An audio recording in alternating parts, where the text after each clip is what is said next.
Who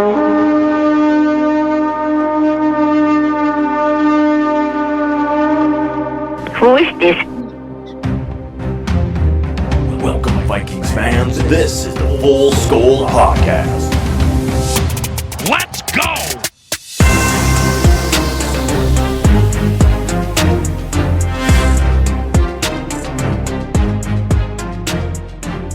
Oh, did you bring it?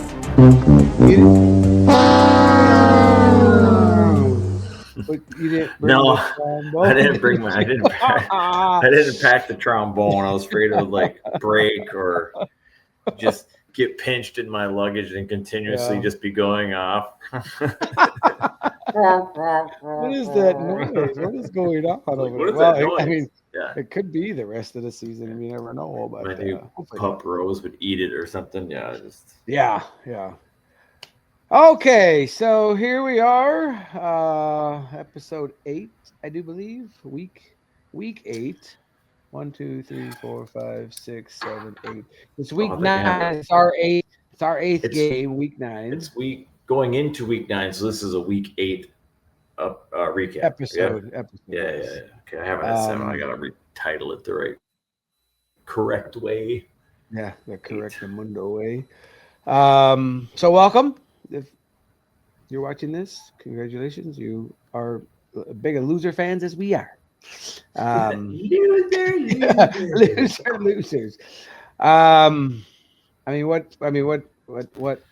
Well, there's a lot. There's a lot. About the game? I mean, there's a lot to talk about. It was an embarrassing loss. It was an embarrassing performance.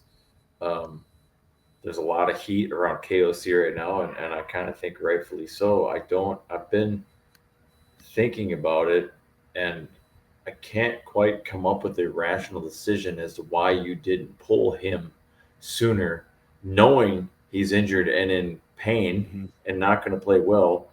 Why aren't you putting Max Brosmer? Like, I just don't. And now he's out for the season. He's having season-ending surgery. Yeah, now you're down to 2 quarterbacks. You're gonna have McCarthy starting this week against Detroit more than likely, and then Max is going to be the number 2, which Max was the number 2. But it just seems like there's this hesitancy to start Brosmer, and I don't quite get it. I don't. Yeah, I don't know. I mean, how much worse can it be than what it has been? So I don't know. Well, and especially that game. I mean, like every single play, I just remember Carson laying on the ground, wincing in pain, like just horrific pain. I'm like, Carson Wentz. Get him out. Yeah, Carson Wentz, exactly. Mundo, perfect name. Just get him out, dude. Like I mean, and then of course you see him and his quarterback coach over there on the sidelines laughing and carrying on. Did you see that? There's a huge uproar about that too. I'm like, what can you possibly be laughing at?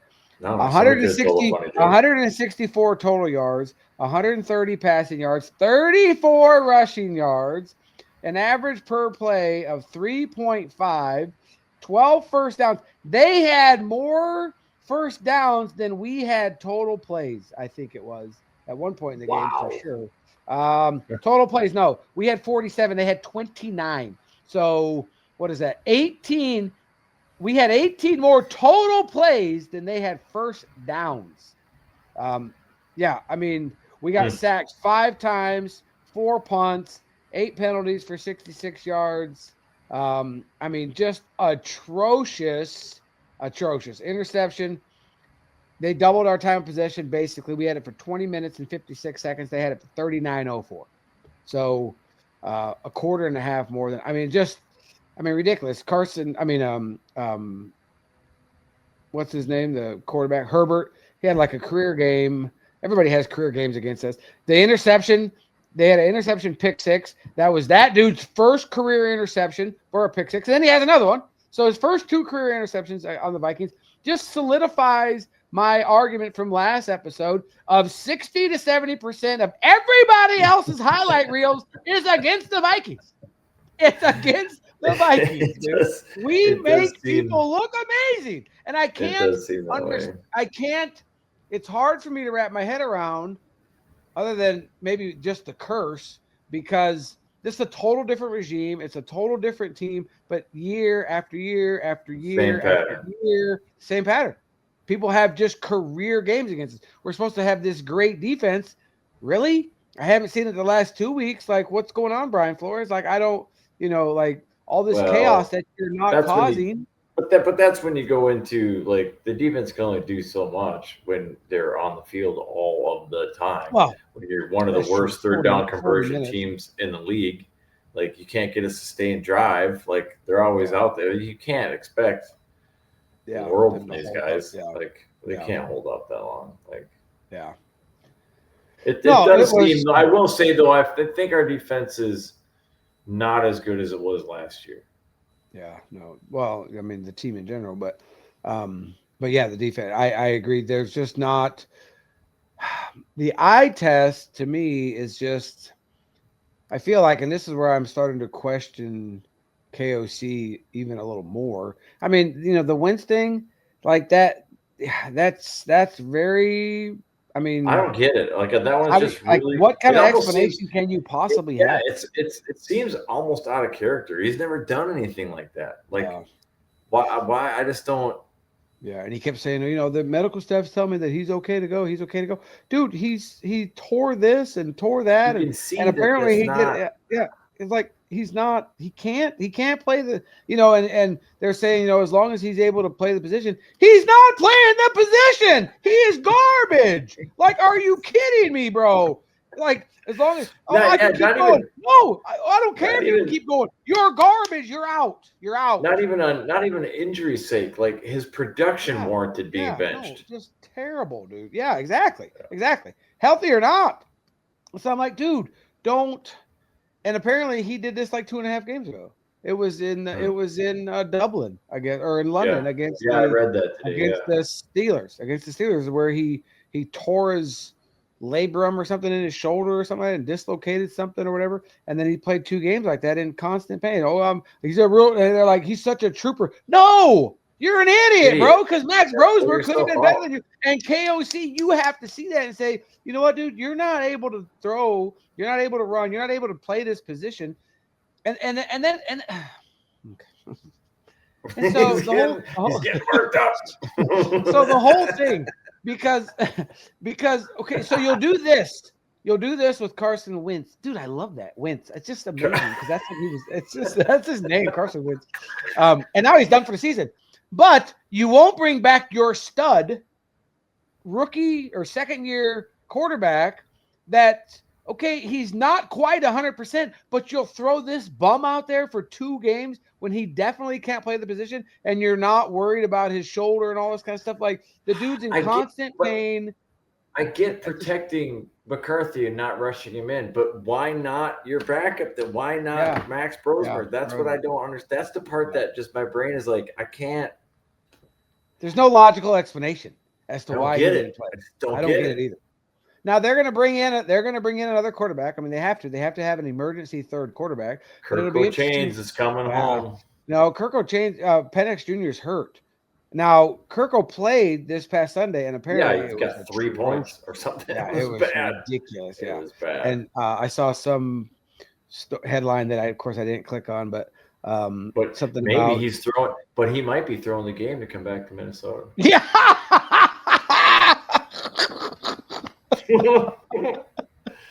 Oh, that one takes the cake right there. He's just old. He's just terrible. He's just trapped. It said the headline I saw was something about Kirk Cousins just showed the world what the Vikings already knew. He's done. Like, he should retire. He's done. He can't produce. He's done. He's got paid however many hundreds of millions of dollars. He's going to go down. They need to just start making shirts when he retires of Kirk Cousins, the negotiator, and just have money everywhere. His agent, but I'm sure it's partially. His agent should get a statue. Yeah, exactly. Get a gold jacket.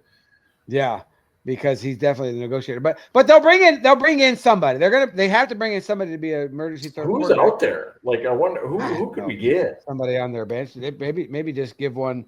Maybe just give one to the McCown. I mean, hindsight's 2020, which there's a ton of armchair quarterback or armchair GMs out there right now. That I can't believe we got the greatest Sam Darnold. I can't believe we had Danny Dimes. Yeah, I mean Sam Darnold, I ain't too mad about, but man, Daniel Jones might have been the ticket. Well, the reports that I'm seeing, of course, it's hard to know because there's so many bots that just throw random stuff out there. Is that he wasn't going to stay because he's like, I'm not going to fight for this position. Obviously they made it very clear that, hey, we're going to offer you something, but JJ's our guy, and he's like, I can go over here and play, and that's exactly I don't think there was any intent of him being here. Like this was literally just a stopover spot for him. It was almost like KOC did him a solid. Like, yeah, we'll bring you on, and I'll get you paid. And moving on, I appreciate you. I can't think in it for all the time. I don't think that was ever really a viable choice. I think we always knew he was going to move on. Yeah. So you hate to look at it that way, and of course, how do you predict that JJ is going to get hurt again? I mean, you know what I mean. So how are you going to predict that our line is going to get decimated? How are you going to predict any of that stuff? There's so much that goes into that. I mean, as much as Carson Wentz has struggled, whatever. What would it look like if he had more time and he wasn't running for his life? It's like you can't. I mean, it's just it's an intangible or an intangible. You can't really. It's hard to say. I mean, play the what if game all you want. Like they're just. But I saw again. Coward is just like, man, he likes to rag on McCarthy, but basically he's saying like he's played 7 of 8 quarters and looked terrible, or 8 quarters and looked terrible in 7 of them, and like you got to give him more time. And he's like, I disagree. Like this is a really good Vikings team. There's a lot of weapons on it. It's going to get really expensive to keep him, which he's not wrong. And he's like, he's like, I need to see something from him this week. I need to see something from him in the next 3 weeks at a minimum. He just does not like him for some reason. No, he doesn't, and that's fine. I'm not. I mean, I don't know how you can pass judgment on JJ McCarthy because he hasn't really played, and it's unfortunate. Of course, the question that arises in my mind is he injury prone? I mean, he was never injured really before coming to the NFL, but now that's 2. I mean, last year obviously, missed the whole season, and now 7 weeks. I mean, that's. 7 weeks on the thing. He hasn't missed that many games. He's missed. Well, this will be our 8th game, and he played the first. He played 1.5, right? I think, and he got hurt or something. Did he play into that second game? Anyway, so I mean, I'm ready for it. I think that. He's going to be better. He's going to be better than Carson Wentz for sure. It's time to give him reps. It's definitely time to give him some experience. It's time what do we have? Like your title, there's always next year. I mean, it sucks. Here we are, week 8, but it is pretty much time to say next year. Like, why even try to win? Why even try to win out? Well, I don't know because it's just that. I mean, I don't know that get a good draft pick. I mean, I don't know that the season is over, and my over. title, there's always next year is really in jest because, I mean, he could come out and he could really play amazing. I mean, I think he has. I mean, we saw that in the Chicago game. Of course, it was just 1 quarter, but I think that there's still an opportunity for him to come out and really prove, and I think he's got a big chip on his shoulder now because I'm sure he's hearing it. I'm sure that he's hearing all the naysayers and hearing all the people, and his camp is reaching out to him. I mean, he's a young kid. I'm sure he's on the social medias, and he's, his fiance or whoever. I mean, I'm sure they're telling him what's going on, and he's probably like, okay, I'm going to shut you up. I'm just going to, and he seems like that kind of person. Like, doubt me and see what happens. Sure, you can have all the determination in the world. You may even have the talent, but you can't will a better O-line. No, you're right. But you can mitigate it. You can help mitigate it by taking off. Anybody. He's going to be running for his life, for sure. Yeah. The only saving grace is that he actually can run. So that maybe he can do something. But I mean, it's a sketchy situation because like you said, is he injury prone? Well, we might find out. I mean, that dude's going to take some hits for sure. Yeah, The for whole sure. line, he's gonna take And some hits. maybe that's KOC's reasoning behind keeping him so long is that he said, I got to make sure that his ankle's 100% because if it's not, then week one it's going to be right. I mean, it's going to be a setback because he's going to get hit. Yeah. Because I know my offensive line is trash. But so that's where it comes into question to me is that, and as much as I trust KOC or I have, it's just really kind of starting to wane. Like maybe he's not the head coach that we thought he was, that we wanted him to be, because I mean we can't expect perfection. I mean, let's look at the greats, right? Even they've had some rough years. It's not like every year is not going to be championship caliber. Yeah. He's not infallible. Sure. He's not infallible. He's gonna make the wrong plays. He's gonna make he's gonna mess up, which he owns most of the time. Just I'm trying not to let him too much off the hook because like this last game, I do not understand what was going through his head, like by not putting in Max Brosmer sooner. But we don't need to beat that dead horse. It's just I still trust the process. I'm still hopeful that JJ is gonna, even if this isn't, he doesn't come out and start throwing strikes right away, that he's got the building blocks. So let's see what he can do in a few years. I would say like literally, and I know fans want stuff instantly. So what I'm about to say is going to seem extreme to a lot of people, but I think it's realistic. Like give the kid 3 years and see what he becomes. If he newer develops into anything, then you cut him loose when you can. I mean, we got him on a rookie contract. Like we got him on a rookie contract for 4 years with the 5th-year option, like all rookies do. So we're not paying him much. So give him a couple years, and if it's in his 4th year, which would be 2 years after this one. If he's a wash, well then we missed. We took a swing.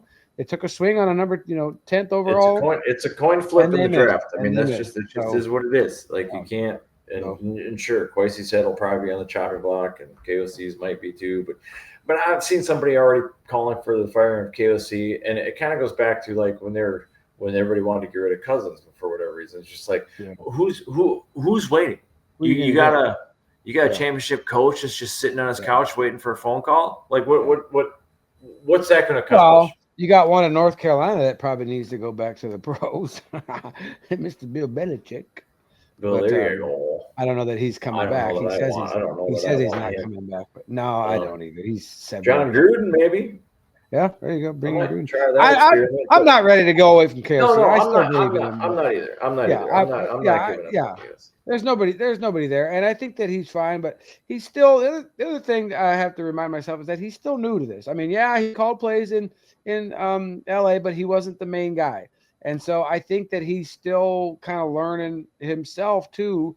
But I think there's a stubborn streak in him that just, he needs to probably get over a little bit or something. I don't know. I don't know exactly what it is. But I'm definitely over the last, just this season. I know, I like I said, it's a short sample size. It's not always going to be perfect, but there's definitely some head scratching stuff that I did not have in years past.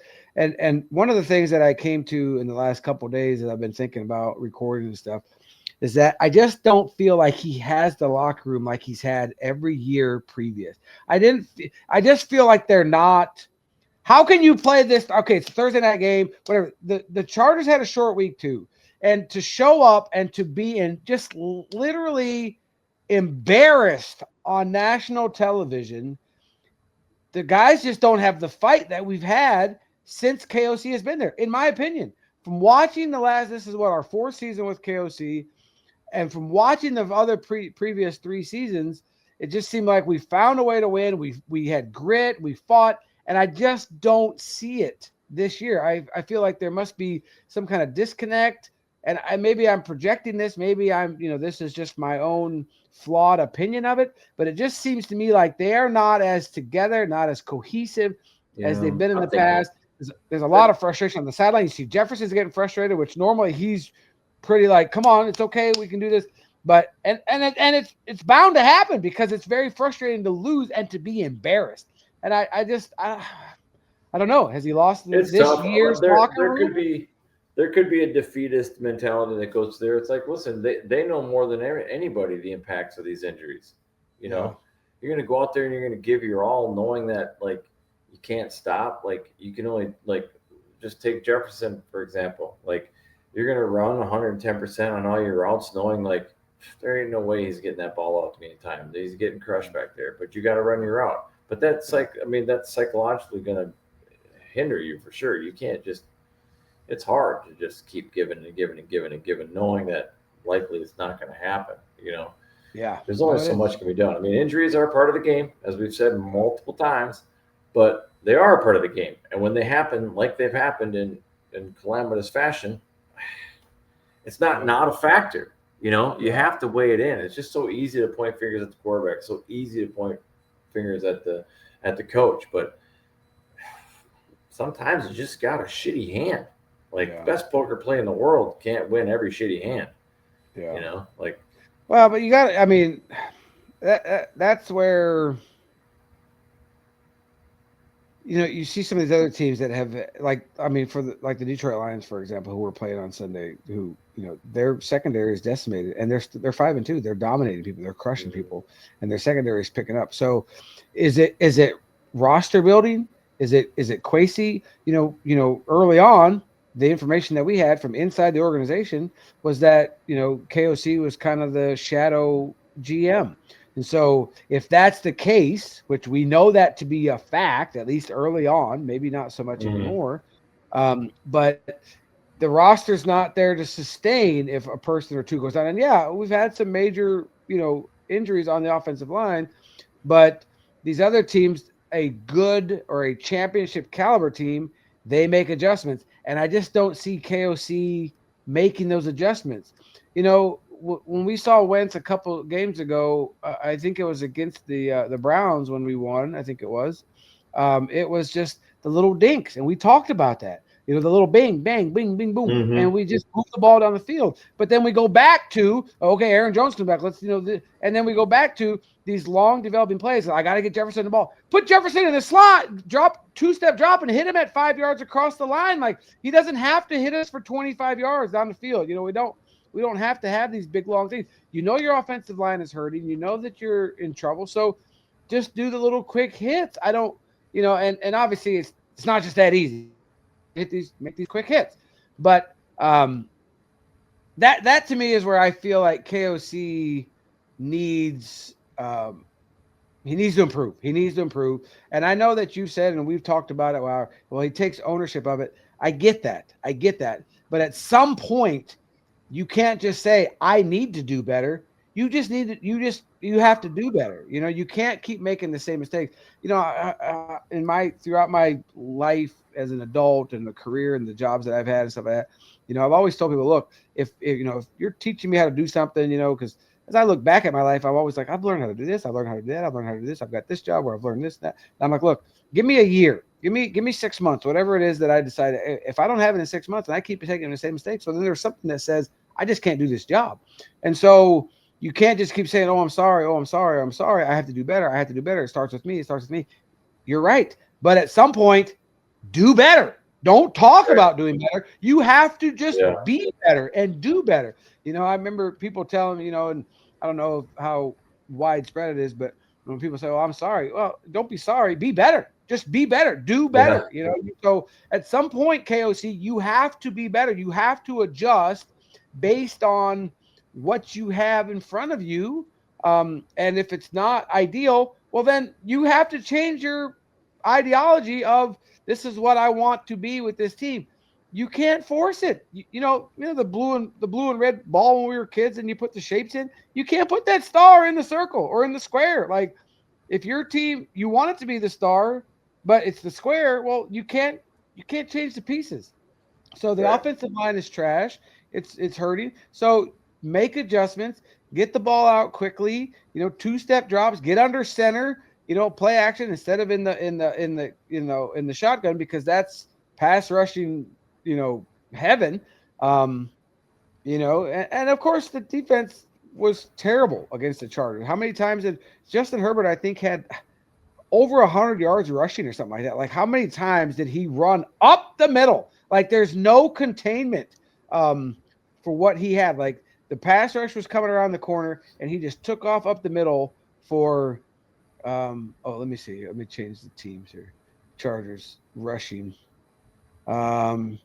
Justin Herbert, 227 yards, 18 of 25. But where's his slide down? Where's the stupid slider? Stupid computer. I can't find the slider. There it is. Rushing, receiving, defense. What? Rushing. Justin Herbert, 62 yards as the quarterback, bro. And Vidal, that rookie running back, had 117. We got gashed on the ground, dude. Over 200 yards on the ground. Jarrett Patterson had 30 yards on 11 carries. Like, unbelievable, dude. 8.9 yards per carry for Justin Herbert against us. I mean, it's just, the defense is not there either. So I just don't. That's why I'm starting to think that the team is not together. The team is not together. It just feels like it's starting to just come unraveled if it hasn't already. And KOC's just kind of, I feel like the season is a wash. I mean, it might seem early to cash in your chips, but I don't know. How good can it get? Like, so let's pivot into or segue with that said, like, injury update. Like, who's coming back this week? Like, who do we got? Who's still out? Do you have any of that? Nobody really. Jake is still out. I know that. Yeah, I don't think that Gink is coming back this season. His neck. There's no time frame nobody's put a time frame on Gink to come back, and with this neck injury, like, you're hitting your head all the time. Like, that's some dangerous stuff. So I mean, that could be it. Christian Darrisaw only played like 8 snaps last game because he couldn't get turned over in time. That was just a lingering effect of his issues there. CJ Ham didn't participate this week. Oh, that was last week. I don't know if there's an updated injury report this week or not. Of course, we lost Josh Oliver. We picked up a tight end off of waivers. Trying to think. We don't have an updated. What is? They haven't released it yet. No, not yet. Well, because they don't really practice on Mondays. They're in the and they're on like that little mini bye. So they're in the facility, but they're getting treatment and stuff like that, and then they're off on Tuesdays, and then they have practices starting Wednesday, Thursday, and Friday, and get ready for the game. And of course, they'll travel over here on Saturday to Detroit, get in a hotel and stuff like that, and then be ready for 12 noon there in Minnesota. Which you would have thought that would have been it's probably a good thing they didn't, but you would have thought that would have been more of a prime game, being where we were at last year, but probably a good thing they only put it once, so not the whole world gets to see it get our head beat in. Right. It's going to be brutal. But, well, what do you want to do? You want to do show me the money, or you want to do North update? Either one. We can go. Let's do show me the money. Actually, there's really not much to see because I don't think there's no cash outs at all. I don't think they're offering any nothing on our bets at all. Like, nope. You just. Side note though, I meant to text you. Did I give you? Did I put a bet in already for the T-Wolves? No. For winning I didn't. Shoot, I need to do that. No. That's a separate issue, but yeah. Yeah, JJ McCarthy. There's no payouts, nothing. JJ McCarthy to win the MVP, cash out is suspended, and then the Vikings to win. The Vikings to win, it just shows nothing. Well, now listen, if the biggest if ever created by mankind, McCarthy comes in and just starts slinging. And with our decimated O-line, but somehow finds Win, he's scrambling and he gets it done, and we make a run. Yeah, I think he's in the MVP talks. Yeah, well, for sure. Because Of course, if he does, because it's going to be all him. And he brought us back from the abyss. Yeah. Right. So Yeah. I mean, it's not completely dead to the water, but I don't. So right now, show me the money is at 0. There's nothing to show, nothing to see here. Move along. Yeah, that's a good thing we got so this we will segment. we will head up north. Of course, the Packers won last night against Aaron Rodgers. Aaron Rodgers had a chance to be the 5th quarterback ever to beat all 32 teams. Every single team. Brett Favre, of course. Tom Brady. Drew Brees, I didn't realize he was drafted by the Chargers. And so he's one, and Peyton Manning, the 4 right now. Aaron Rodgers had the opportunity, which of course he won't play the Packers again, and he may not play the Packers again for a couple more seasons, which ever. So that was his one chance to become on a very short list of quarterbacks to beat all 32 teams. So the Packers are 5-1-1. They're leading the division with a win percentage of 786. The Lions are at 5-2, who we played on Sunday. The Bears are at 4-3, and sucking hind teat is the lowly Vikings at 3-4. Win percentage of 429. Not good. I almost have to start rooting for the Lions because I just can't stomach Green Bay winning the North. Yeah, no, I agree, but I can't pull for the Lions either, just because I have to hear it all the time. And this year's not as bad because we are so terrible. I think there's been some grace given to me, like they're not. Yeah, well, you're just like, what do you want me to say? I mean, you're garbage. I'm like, yeah. Like people are asking.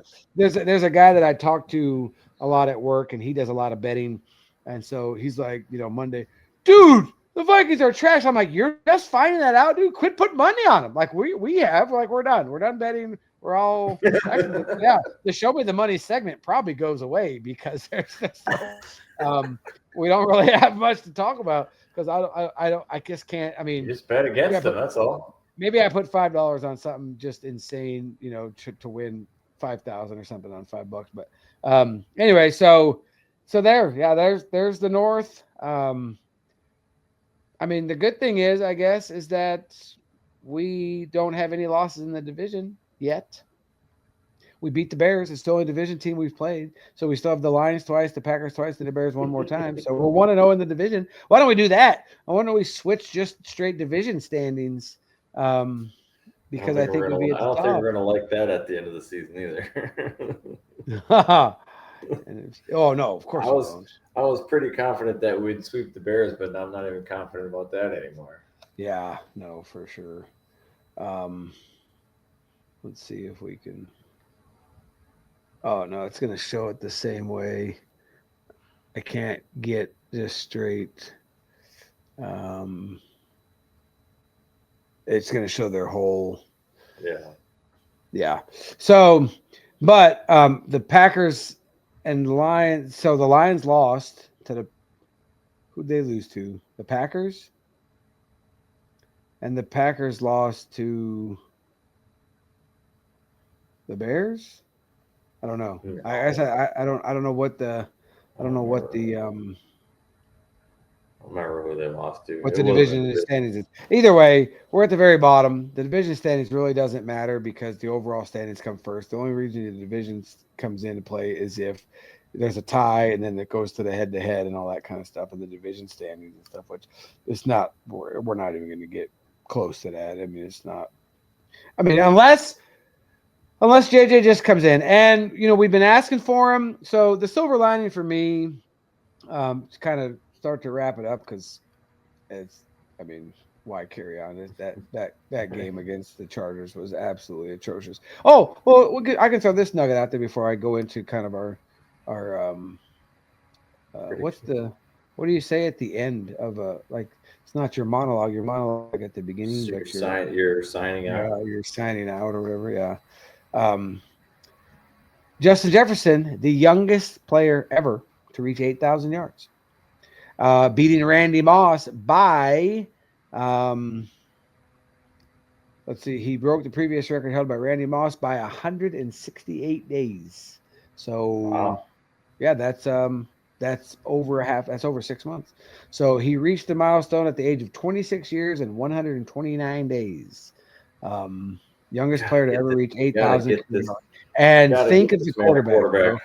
Well, and that brings into this point too, before we dive into the closings here, is that is he going to want out? Is he? Nah, I don't think so. I don't think so. He said he knows he can do it with any quarterback, so I don't think. I don't think so either. Not yet, anyways. Yeah, three years if nothing happens, maybe, but not right now. I don't think the problem is just that for him, because of what he means to us, I wouldn't be upset about it. It's just like Randy Moss. Go win you a title, dude. You're a Viking. Right. You've been a Viking.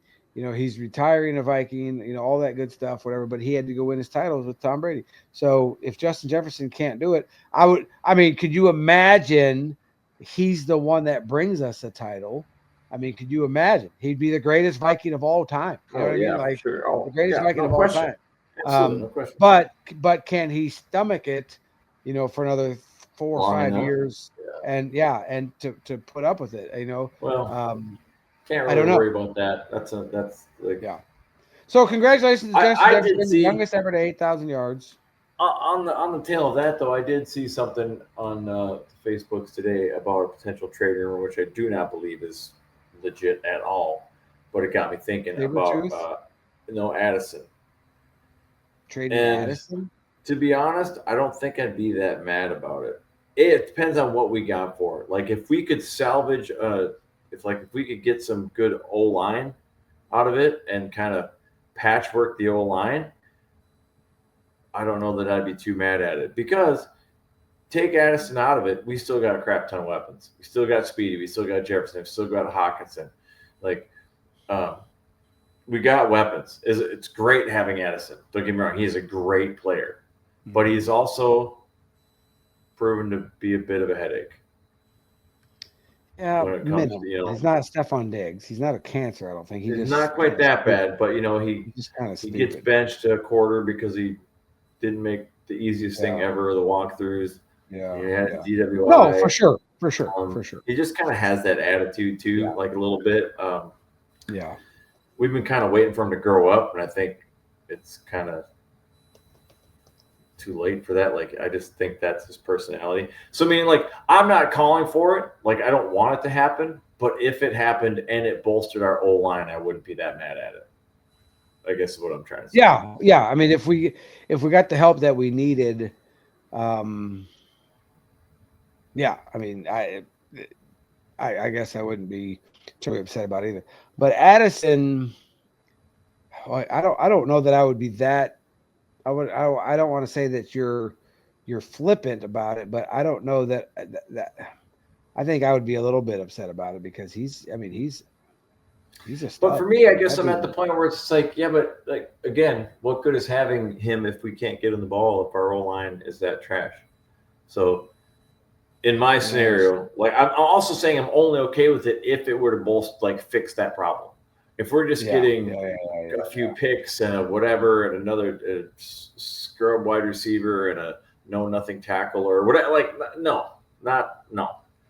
The only way I'd be okay with it if it fixed the problem that we have right now with our O-line. That's the only way I would sign off on it. But I don't think it's legit. Yeah, and so speaking of the trade deadline is a week from tomorrow, November 4th. That's the trade deadline. That's rumors are starting to pick up. I seen some trade rumor about TJ Sabretooth. Again, these are all just rumors. We do have to pick up another quarterback. They're definitely going to be shopping quarterbacks, to bring in somebody as a backup quarterback. I don't think. I'm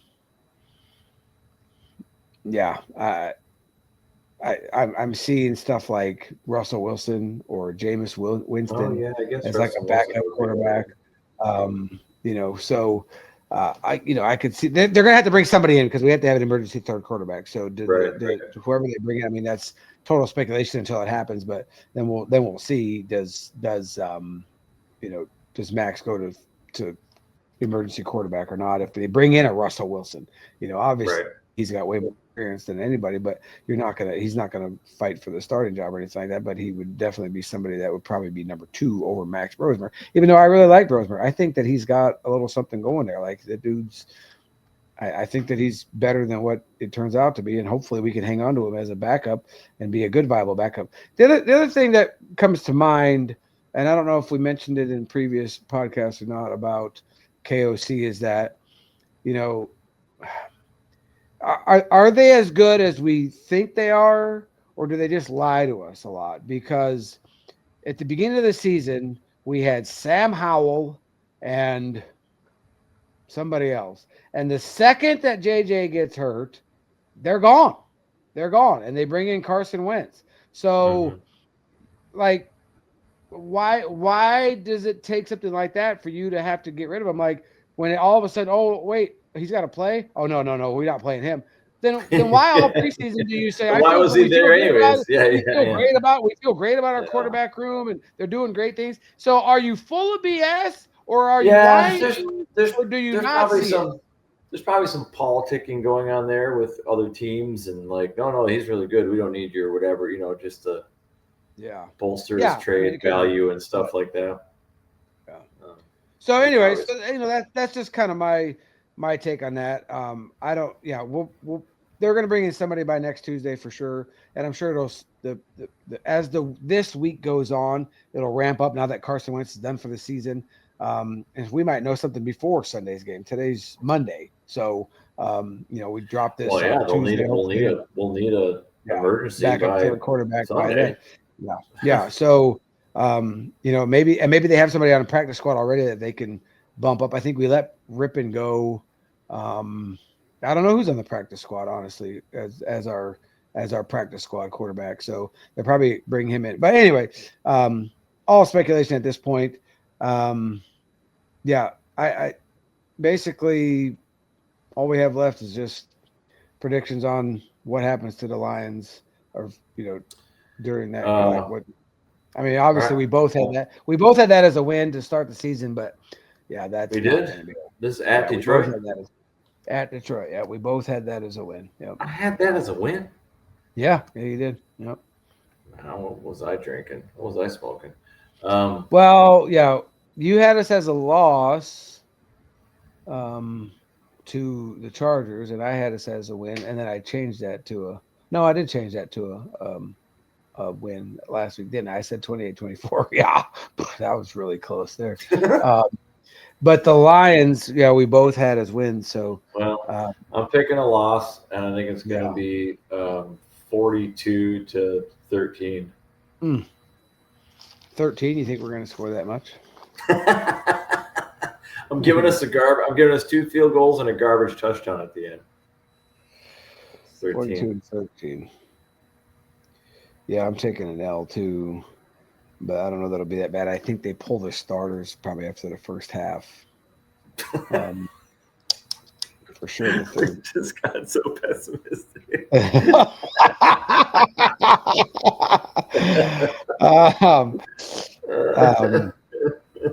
I'm going to say 36 to. I'm going to say 17. I think we score. I doubt I'll watch the whole game. Put it that way. Well, I won't be. I have something going on. If I make it to the half, that'd be pretty incredible.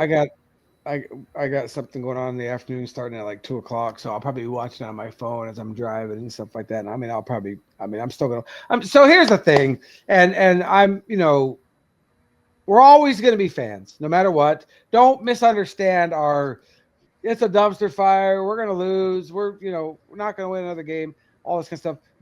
There's always next year. You know what? There's still a lot of football left, and I don't want to quit being excited about my team. It's hard, but that's what being a lifelong Vikings fan is about. Yeah, but you got to be at some point in time. You got to be realistic. Yeah, you got to be realistic. You can't just be a homer every week. Like, we're going to pull it together. We're going to win by 3 touchdowns. Like, based on what? Like, Yeah, come no, on, I are you, mean, are yeah, you in the watching the beginning of the same season, team? Like, come on, man. in September, when we're writing this list down, and we're getting excited about the team, of course, everybody's like, "Oh yeah, we're going to do great things," and then reality sets in, and here we Well, we go. look good on paper, and we were. I mean, I think Yeah, we were decent exactly. until we got just demolished by injuries. So what are you Yeah. gonna do? So, but I'm excited. I'm excited. I'm really kind of excited about this week. Do I think that JJ could come in there and beat Detroit? I wouldn't be. I wouldn't be totally surprised by it. The dude showed some serious moxie and some serious, and he's undefeated in the state of Michigan. I mean, it's his home Michigan. He grew up just down the road in Ann Arbor, obviously, with, being a Michigan, ball player and stuff like that. And he's never lost in the state of Michigan. So, I mean, that stands for something. Obviously, he's never been on a team with this bad of an offensive line, or with the strength of the Detroit Lions coming after him, Aiden Yeah, Hutchinson and these guys, rushing the passer and stuff. yeah.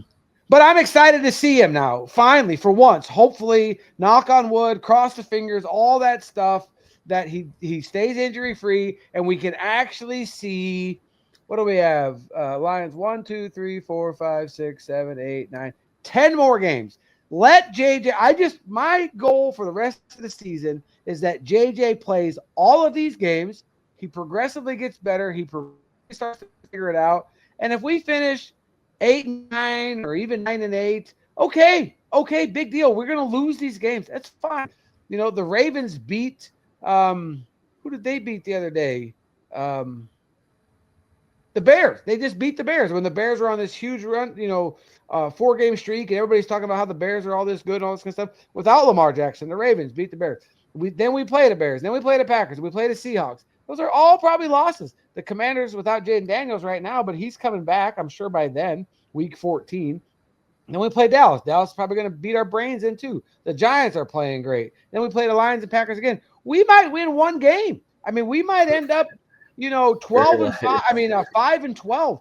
But I just want JJ to play every one of these games, every single snap, get in there, learn by fire, get chased around, whatever it is, earn your stripes and show us that you are not injury prone, for one, and show us progressively that you get better and that you can rally this team.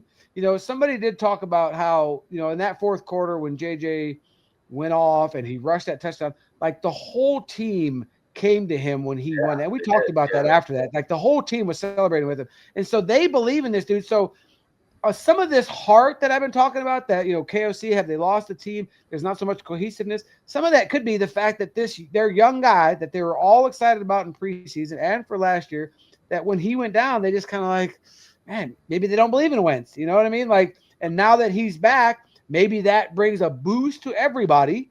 And they say, you know what, our kid's back. We believe in this kid. We see him all the time in practice. We see him around the facility. You have no idea what their personal relationships are like. And from what I understand, like, that everybody loves him, that he's very personable, that he's a dog. He's out there to fight. He's always in the weight room. He's asking all these great questions about how do I get better, talking to the receivers. How do you like it like this? What about like that? What if I turn here? And so there might be a lot of off-field chemistry. And of course, they need to get that on-field chemistry. And this is what I'm talking about. And it might look tough in the beginning. Obviously, more than likely, we're just going to get our head beat in on Sunday. But if he can come out there and compete and show us some flashes, and then we build on that, after the Lions, then we play the Ravens. And maybe we sneak that win out. Maybe we can beat the Ravens without Lamar Jackson, or even if he's back and he's been gone for however many weeks, and we can somehow win that game at home. And then the Bears come. And the Bears, they're still the Bears are going to still be the Bears. And they lost to a very bad 1-5 Ravens team yesterday. So, there's a chance that we could steal that one too. Again, at home. And then Packers, Seahawks, Commanders, Dallas, Giants. I mean, we may not win another game after that. So, or we could, we're right now 3-4, and we could end up at 12-5. I mean, maybe we win, whatever,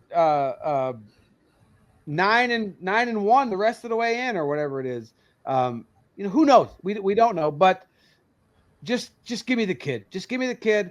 Let him play. Let him play hard. Show me some signs, JJ. prove that all these naysayers wrong, flip the script on these national media, and start building some energy. And if it's going into next year, if it's build energy going into next year, okay, that's fine with me. I'm okay with that as a fan. I just want to see growth. Right now, it's just kind of like there's nothing to get excited about outside of Jalen Redmond. Redmond on the defensive line, on the interior, has been an absolute stud. That dude is leading the team in sacks, I think. I mean, he's getting all kinds of pressure. Outside of him on Sunday or on Thursday night, everything else was atrocious. But so that's for me. It's exciting for me. It's still football. There's over half the season left. Like, we can still find little things to be excited about, but it takes the pressure off of we win these games. At this point, I'm kind of like, and I was telling these guys at work, I'm like, you know what? If we win a game, that's great. Do I expect us to win games? Not really. But it's okay. Like, I'm still a fan. I'm always going to be a fan. And, of course. And so I'm excited to see what JJ McCarthy can do. And I hope that it's for the rest of the season without any kind of controversy, without any kind of issue, without any kind of injury. If he gets hurt again, I don't know, dude, at that point, but I'm not going to even entertain that question until something like that were to happen. We just, like I said, knock on wood, cross our fingers, pray, whatever it is that we can do to keep him healthy and to play the rest of the season out. I think by the end of the season, we're going to be like, okay, we got something here, or it's going to prove we missed. We missed on JJ McCarthy. Yeah, it was a miss. Either we're going to find out whether it was a hit or a miss. That's what we're going to find out. We will see. So with that said, moving on to next week.